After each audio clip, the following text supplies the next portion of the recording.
मेरा नाम शीतल है। ये कहानी मेरी ननद नैना और उसकी ज़िंदगी पर है।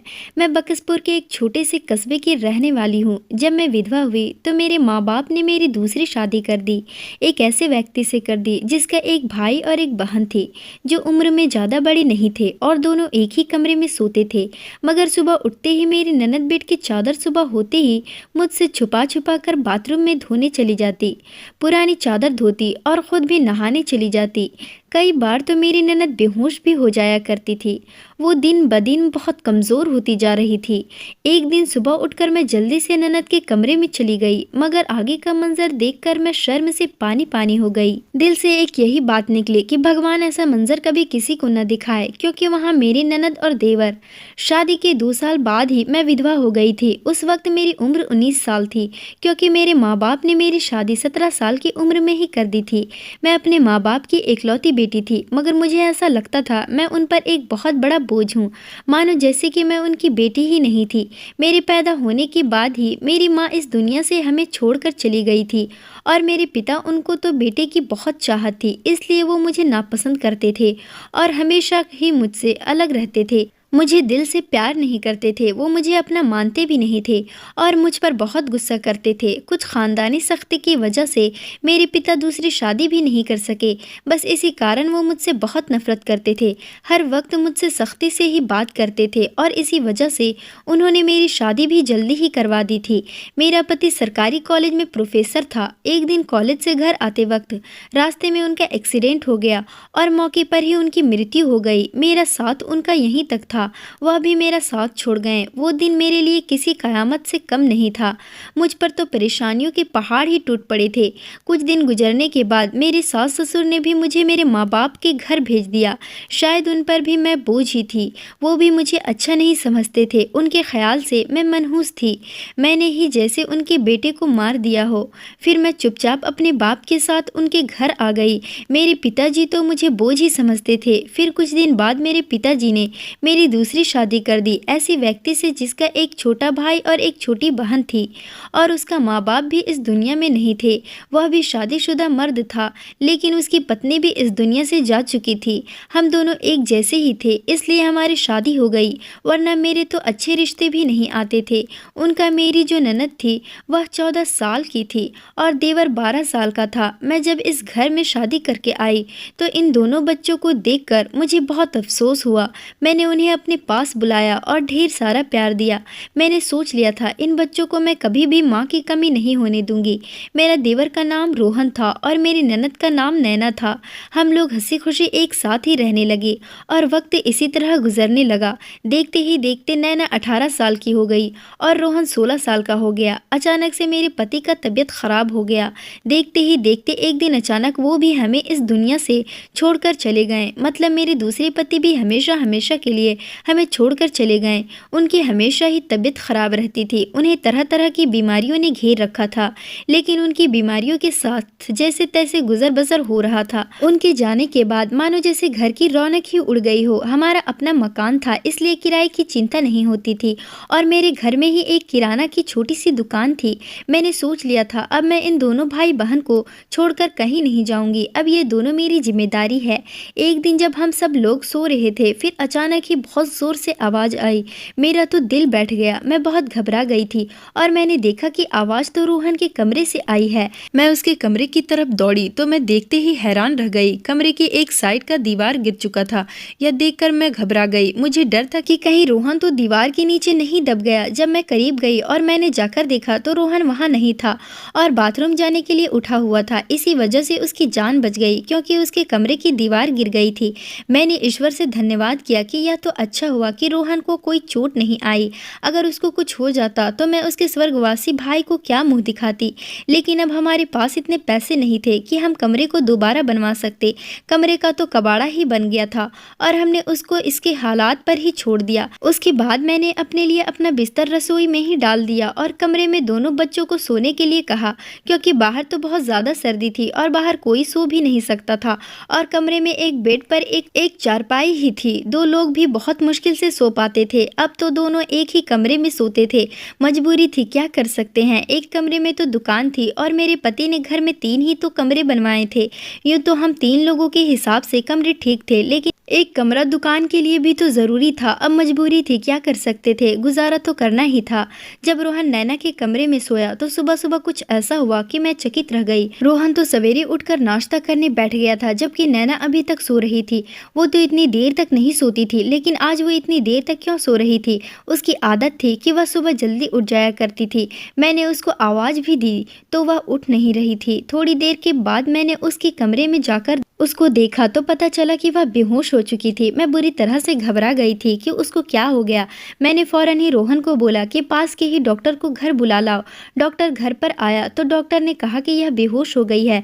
लड़की काफ़ी कमज़ोर है, खून की कमी है, कोई भारी काम इससे मत करवाना, बस आराम ही करवाना, फल अच्छा खाना वगैरह खिलाइए, ठीक हो जाएगी। जब नैना को होश आया तो मैं उसके पास गई और मैंने उससे पूछा कि तुम्हें क्या हो गया था। तो वो कहने लगी कि भाभी बस ऐसे ही बैठे बैठे मुझे चक्कर आने लगे थे और मैं बेहोश हो गई थी। मैंने अपनी ननद को कहा कि तुम आराम करो, मैं तुम्हारे लिए नाश्ता बना कर लाती हूँ। जब मैं नाश्ता लेकर आई और मैंने आकर देखा वह अपने कमरे में नहीं थी और कमरे के बिस्तर पर चादर भी नहीं थी। मैंने बाहर जाकर उसको देखा तो वो उसी चादर को बैठकर धो रही थी।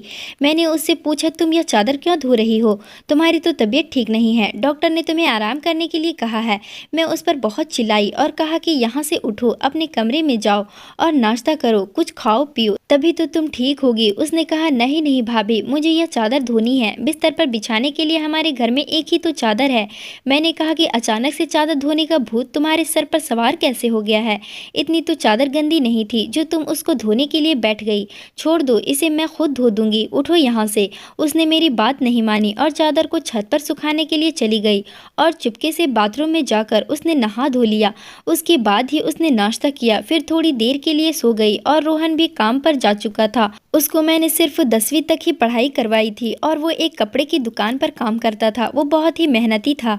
घर वाली दुकान तो मैं खुद ही चला लिया करती थी, वैसे भी उन दुकान में बच्चे ही आते थे।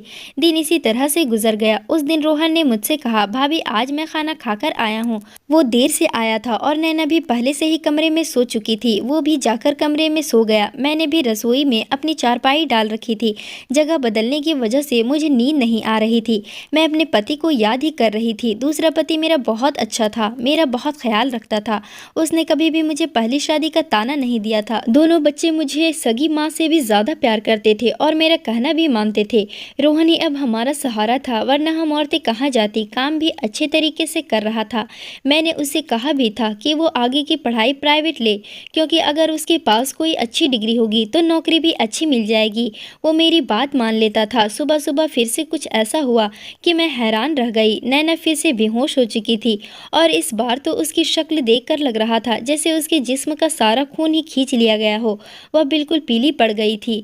फिर मैंने डॉक्टर को बुलवाया। डॉक्टर ने वही बात कही कि मैंने आराम करने को कहा था इसको। खाने में क्या खिलाया था आपने? मैंने उनको सारी बात बताई। मैंने कहा कि वही दाल सब्जी खिलाई थी और फल भी खिलाए थे। पूरा दिन कोई काम भी नहीं करवाया था। तो डॉक्टर ने कहा कि दोबारा से कैसे इतना कमजोर हो गई। आप इस बात को सीरियस लीजिए, नहीं तो बच्ची की जान को खतरा हो सकता है, क्योंकि इस तरह से अचानक बेहोश हो जाना और कई घंटों तक बेहोश रहना कोई मामूली बात नहीं। डॉक्टर ने सख्ती से सारी बात बताई और कुछ देर बाद वो चले गए। फिर जब नैना को होश आया तो मैंने उससे कहा कि तुमने फिर से अब कोई काम किया तो मुझसे बुरा कोई नहीं होगा। लेकिन थोड़ी देर बाद जब मैं उसके कमरे में दोबारा गई तो मैं यह देखकर हैरान हो गई कि वह क्या कर रही है। वो तो फिर से बेड की चादर को धो रही थी। इस बार मैं उसे दूर से देख रही थी, क्योंकि जो भी वो कर रही थी वो सब कुछ मामूली नहीं था। बेहोशी से उठकर चादर को धोना शुरू कर देती थी और जल्दी से नहाकर अपने कपड़े को भी छुपा देती थी। यह सब क्या हो रहा था? वो ये सब क्यों कर रही थी? जब से रोहन ने उसके कमरे में सोना शुरू किया था तभी से वह ऐसा कर रही थी और बेहोश भी तभी से हो रही थी। रोहन तो उसका भाई है, उन दोनों भाई बहनों में बहुत मोहब्बत थी। फिर ऐसा क्या हो रहा था? मेरी ननद की तबीयत दिन ब दिन क्यों खराब होती जा रही थी? मैं रोती और सोचती रहती कि ये सब कुछ क्या हो रहा है। एक औरत कमज़ोर तब होती है जब वह बच्चे पैदा करती है तो उसके अंदर बिल्कुल भी ताकत नहीं रहती, लेकिन जवान लड़कियां यूँ बेहोश होने लगे ये तो कोई नॉर्मल बात नहीं थी। दूसरे ही दिन उसने चादर धोकर छत पर सुखाई। वह आसपास भी उसे ही देख रही थी कि जैसे मैंने उसे देखा तो नहीं है। मैं रसोई की खिड़की से यह सब कुछ देख रही थी। मैंने भी उसको ऐसा एहसास नहीं होने दिया जैसे मैं उसको देख रही हूँ। वह क्या कर रही थी? वो फिर से बिस्तर पर आकर लेट गई और उसने अपने ऊपर वाली चादर को ओढ़ लिया ताकि मुझे कुछ पता न चले नीचे वाली चादर है या नहीं। यह मुझे नहीं पता था। मैंने उसको नाश्ता करवाया और दवाई दी। दुकान अच्छे नहीं चल रहे थे। हमारी दुकान पर कोई बड़ा ग्राहक नहीं आता था। सिर्फ बच्चे ही गोलियां और टॉफियां लेने आते थे जो 5-10 रुपए देकर चले जाते। इसी तरह से तो काम नहीं चलने वाला था। मैं बहुत परेशान थी, लेकिन यह बात मैंने इन बच्चों को कभी नहीं बताई। रोहन को भी कुछ नहीं बताया क्योंकि वह पहले से ही नौकरी कर रहा था। अब अगर ऐसे में यह बात बता देती तो वो और भी ज़्यादा परेशान हो जाता, लेकिन खुद बहुत परेशान हो गई थी। ऊपर से डॉक्टर ने कहा था नैना को अच्छी चीज़ें खिलाओ, लेकिन घर में तो दाल रोटी के भी पूरे पैसे नहीं हो रहे थे। घर का खर्चा करना बहुत मुश्किल हो रहा था। लेकिन एक दिन कुछ बहुत ही अजीब हुआ।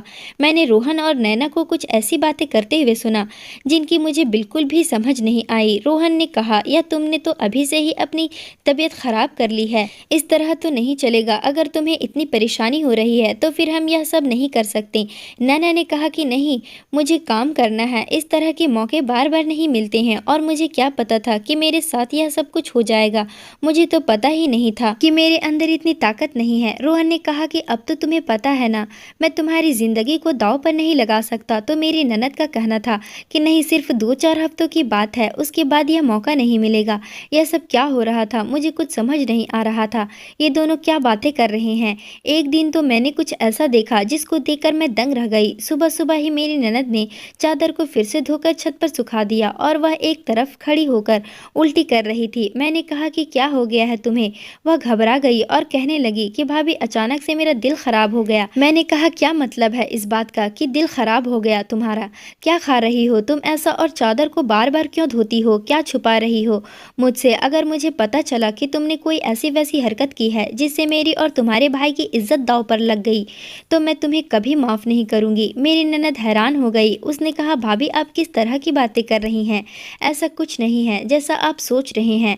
लगता है आज आपने कोई फिल्म देखी है या किसी ने आपके कान मेरे खिलाफ भर दिए हैं जो आप इस तरह की बातें कर रही हैं।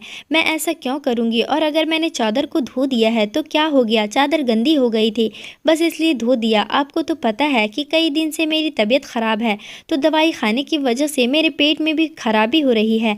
अगर मुझे उल्टी आ गई तो इसका और कोई मतलब नहीं है। मेरी ननद मुझसे इस तरह से बात कर रही थी। मैंने उसके मुंह पर थप्पड़ दे मारा और वह जमीन पर गिर गई। तभी अचानक रोहन भी आ गया। उसने कहा कि भाभी आप ये क्या कर रही हैं? आपने नैना पर हाथ क्यों उठाया? तो मैंने उससे कहा, हाँ मैंने इसको मारा है, इस पर हाथ उठाया है। ऐसा तो मुझे बहुत पहले ही करना चाहिए था, लेकिन अभी मैं पूरी तरह से बात की तह तक नहीं पहुंची हूँ। जिस दिन मुझे पता चल गया तुम दोनों के बारे में, उस दिन देखना अब मुझे खुद पता नहीं था कि मुझे क्या हो गया था। मेरे दिल में जो बात आ रही थी मैं वही बोलती जा रही थी, जो कि मुझे इस तरह नहीं करना चाहिए था। रात को अचानक मेरी आंख खुली और मैंने देखा कि बच्चों के कमरे की लाइट जल रही थी। उस वक्त वह क्या कर रहे थे? उनको तो इस समय सो जाना चाहिए था और मुझसे तो शाम को कह रहे थे कि आज हम जल्दी सो जाएंगे। मैं जब कमरे के करीब गई तो वह न सिर्फ जाग रहे थे बल्कि बातें भी कर रहे थे। किसी बात पर बहुत ज़्यादा खुश हो रहे थे। मेरा देवर कह रहा था कि तुम बहुत खुशकिस्मत हो। तो नैना कहने लगी कि हाँ, खुशकिस्मत तो मैं हूँ, लेकिन कल फिर से जब मेरी तबीयत ख़राब होगी तो भाभी मुझे देखकर बहुत परेशान हो जाएगी। कब तक ऐसा झूठ बोलेंगे? रोहन बोला, बस कुछ दिन और कर लेते हैं, फिर सब कुछ ठीक हो जाएगा। मैं उनकी बातें सुनकर हैरान रह गई। आज मुझसे रहा नहीं गया। मैंने कमरे के दरवाजे को खोलने की कोशिश की तो मैं हैरान रह गई। उन्होंने दरवाजे को अंदर से बंद क्यों किया था? क्या वजह थी दरवाज़ा अंदर से बंद करने की? वैसे भी अब मौसम बदल रहा था, उनको दरवाज़ा खोलकर सोना चाहिए था। मैंने दरवाजे पर बार बार दस्तक देना शुरू कर दिया, लेकिन इस तरह से दस्तक देने के बावजूद भी उन लोगों ने दरवाज़ा खोलने में आधा घंटा लगा दिया। और उसके बाद जब मैंने कमरे में देखा तो उनके अलावा कमरे में कोई भी नहीं था और वह दोनों ऐसी शक्ल बना बैठे थे जैसे नींद से जागे हो। मैंने कहा, इतनी देर में दरवाज़ा खोला है? तो कहने लगी, क्या हुआ भाभी, हम सो रहे थे। मैंने कहा कि झूठ नहीं बोला करो, तुम लोग जाग रहे थे और बातें कर रहे थे। उन्होंने कहा कि हम क्यों इस समय जागेंगे और क्यों बातें करेंगे? हमारा कौन सा कल पेपर है जो हम तैयारी करेंगे और जागेंगे? हम लोग तो सो रहे थे। मुझे उन दोनों की हरकत समझ नहीं आ रही थी। मेरे पास बोलने के लिए कोई शब्द नहीं थे। मुझे उनकी बातें समझ नहीं आ रही थी, क्योंकि वह दोनों तो ऐसे ही बैठे थे जैसे नींद से अभी अभी जागे हो। उसके बाद मैंने उनको कुछ नहीं कहा और वहाँ चली गई। लेकिन मैं सोचती थी कि कोई न कोई गड़बड़ तो ज़रूर है। मैं यह देखकर हैरान रह गई। एक दिन मेरी ननद के बाजू में लाल लाल निशान भी थे, या तो जख्म के निशान थे। मुझे समझ नहीं आ रही थी कि उसे क्या लगा था। मैंने उससे पूछा तो उसने कहा कि छुरी लगी है, लेकिन छुरी तो उंगली पर लगती है, बाजू पर नहीं। मेरी ननद कोई न कोई बात ऐसी है जो मुझसे छुपा रही थी। कभी बेहोश हो जाती थी, कभी उसके शरीर पर अजीब अजीब तरीके के निशान होते थे, और कभी उठकर अपने बेड की चादर धोने लग जाती थी और मुझे कमरे में जाने नहीं देती थी। मेरा दिमाग जिस तरफ जा रहा था मैं सोचना नहीं चाहती थी। मेरी गलती थी। मैंने आग और पानी को क्यों एक साथ रखा? मुझे ऐसा नहीं करना चाहिए था। मैंने सोच लिया कि मुझे अब क्या करना है। जवान लड़का और लड़की को मुझे एक साथ एक ही कमरे में नहीं सोने देना चाहिए था। गलती तो मेरी ही थी। मुझे इन सब बातों का ध्यान रखना चाहिए था। रोहन था तो नैना का भाई, लेकिन आजकल नियत बदलते देर नहीं लगती। जवानी की उम्र में बच्चे बुरी संगत में पड़ ही जाते हैं। मैं इन दोनों को एक साथ सुलाकर बहुत बड़ी गलती कर रही थी। मेरी ही गलती थी। जब हम ही बच्चे पर ध्यान नहीं देंगे, परेशानियां तो पैदा होगी ही। अच्छी बुरी बातों का ध्यान तो हमें ही रखना होता है। बच्चे तो नादान होते हैं और नादानी में ही बहुत सारी गलतियां कर बैठते हैं। जैसे जैसे विचार मेरे दिमाग में आ रहे थे, अगर ये सारे विचार सही हो गए तो फिर सारा का सारा कसूर मेरा ही होगा। एक दिन मेरा देवर ननद को कोई चीज़ ला कर दे रहा था। छुपकर उसकी बातें सुनने लगी। उसने कहा कि यह तुम्हारी दवाई है, इस परेशानी के लिए यह दवाई ले लो तो सब कुछ ठीक हो जाएगा। उसने नैना को छुपाकर वह गोलियां दी। मैं परेशान हो गई कि किस चीज़ की गोलियां उसको दे रहा है। आखिर ऐसी क्या बात है जो परेशानी ये दोनों हल करना चाहते हैं और उसके बारे में मुझे नहीं पता। और ये दवाइयाँ कुछ अजीब सी क्यों लग रही थी। मेरी ननद ने भी वह दवाइयाँ फ़ौरन से पकड़ ली और उसको अपने दुपट्टे के पल्लू में छुपा लिया। रोहन ने कहा कि रात को सोने से पहले खा लेना, फिर अगले दिन तुम बेहोश बिल्कुल भी नहीं होगी। और 2-3 दिन तक तो मेरी ननद वाकई बेहोश नहीं हुई थी, लेकिन उसके बाद शायद उसकी वह गोलियां खत्म हो गई और एक दिन बाद फिर से मेरी ननद बेहोश हो गई थी। मेरा देवर भी घर पर नहीं था, इसलिए मैंने आज फ़ायदा उठाने के बारे में सोचा। मैंने चादर बहुत होशियारी से नैना के नीचे से खींच ली और उसको छुपाकर अपने कमरे में ले आई। मुझे खोलकर देखना था कि इस पर ऐसा क्या लगा होता था जिसकी वजह से मेरी ननद सुबह उठते ही उसे धोना शुरू कर देती थी और यहाँ तक कि अपनी बीमारी का भी ख्याल नहीं करती। जब मैंने चादर को खोलकर देखा तो पहले तो मुझे कुछ नज़र नहीं आया, लेकिन जब मैंने ध्यान से देखा तो यह देखकर मैं हैरान रह गई कि उस चादर पर सफ़ेद बाल थे और पूरी चादर बालों से भरी हुई थी। मुझे समझ नहीं आई ये किस चीज़ के बाल हैं, क्योंकि यह बाल बिल्कुल सफ़ेद और छोटे छोटे बाल थे। मैं हैरान हो गई, लेकिन मुझे यह बात समझ नहीं आई। मैं सोचती रही कि ये सब कुछ क्या हो रहा है। मैं रोहन और नैना की हरकतों पर नज़र रखी थी, इसलिए सारा कुछ अपने दिमाग में सोच रही थी, लेकिन मैं किसी नतीजे पर नहीं पहुंची थी।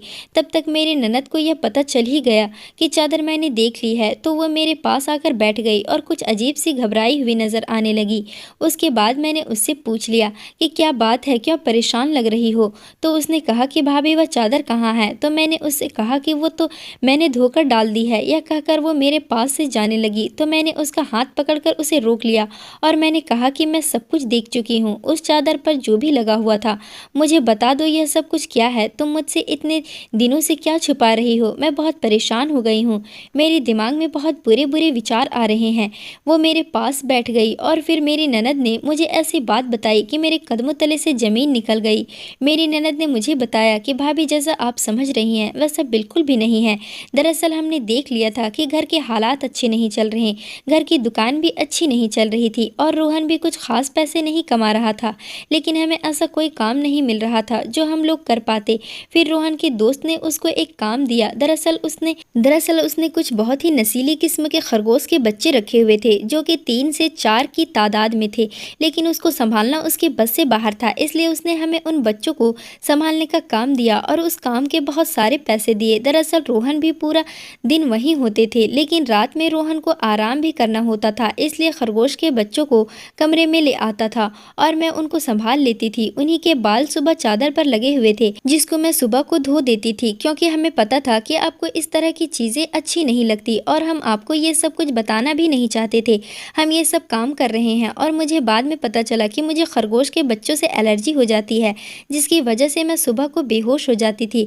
रोहन ने मुझे जो दवाइयाँ ला कर दी थी वो भी इसी चीज़ की थी ताकि मेरी एलर्जी कम हो जाए। भाभी, रोहन का वो दोस्त बहुत अमीर है और वो इस काम के हमें बहुत ज़्यादा पैसे भी दे रहा था। एक दिन के 1000 रुपये दे रहा था और आज उन बच्चों का हमारे घर में आखिरी दिन था, क्योंकि अब वो उन्हें लेकर दूसरे शहर चला गया है और हमने इतने पैसे कमा लिए हैं कि हम उन कमरे की मरम्मत कर सकते हैं और घर का कुछ राशन भी ला सकते हैं। हमें पता है कि आपको पालतू जानवर पसंद नहीं, इसलिए हमने आपको यह बात नहीं बताई थी, लेकिन आपने तो ना जाने हमारे बारे में क्या क्या सोच लिया, हम पर इतना शक किया। आपने हमारे बारे में जो बातें की वो हमारे दिल में तीर की तरह जाकर लगती थी।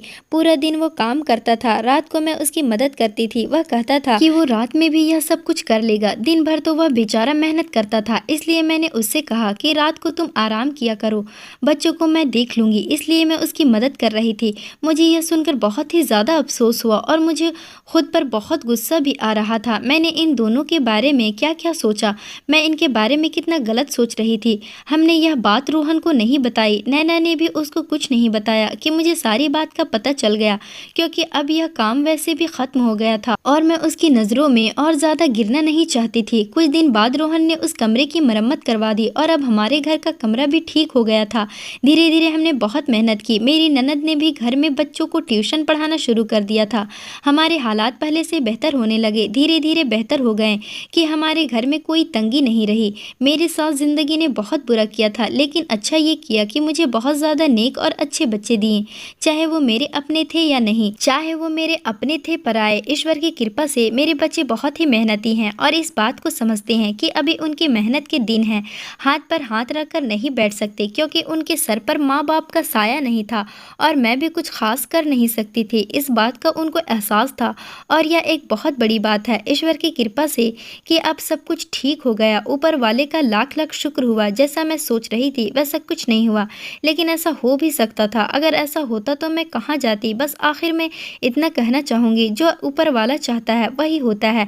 बच्चे बहुत समझदार हैं और उनके दिल में कोई ऐसी बात नहीं है, लेकिन फिर भी मैं आप सबको नसीहत करूँगी, बच्चों के इस मामले में थोड़ी एहतियात ज़रूर करें और वह गलती ना करे जो मैंने इन बच्चों के साथ की है। मुझे दोनों को एक कमरे में नहीं रखना चाहिए था, क्योंकि जो ना हुआ और वह हो भी सकता था, और अगर वह हो जाता तो सब कुछ खत्म हो जाता। बच्चे तो समझदार थे, शायद मेरे साथ इसलिए ऐसा नहीं हुआ। अपने बच्चों का ध्यान रखें, उनकी ज़िंदगी पर भी ध्यान रखें और वो कब क्या कर रहे हैं इस बारे में पूरी जानकारी रखें, और बच्चों से प्यार करने के साथ साथ थोड़ी सख्ती भी रखें, और वो क्या गलती कर रहे हैं क्या नहीं, इन सब बातों के बारे में उनसे जानकारी लेते रहें। और इस बात का ध्यान रखें, जब बच्चे जवान हो जाए तो उनका बिस्तर अलग कर देना चाहिए। आपसे भी यही सब कहूँगी कि अपने बच्चों का ध्यान रखें। दोस्तों, उम्मीद करती हूँ आपको हमारी कहानी पसंद आई होगी। कहानी पसंद आई है तो वीडियो को लाइक करें, चैनल पर नए हैं तो चैनल को सब्सक्राइब करें। मिलते हैं अगली कहानी में।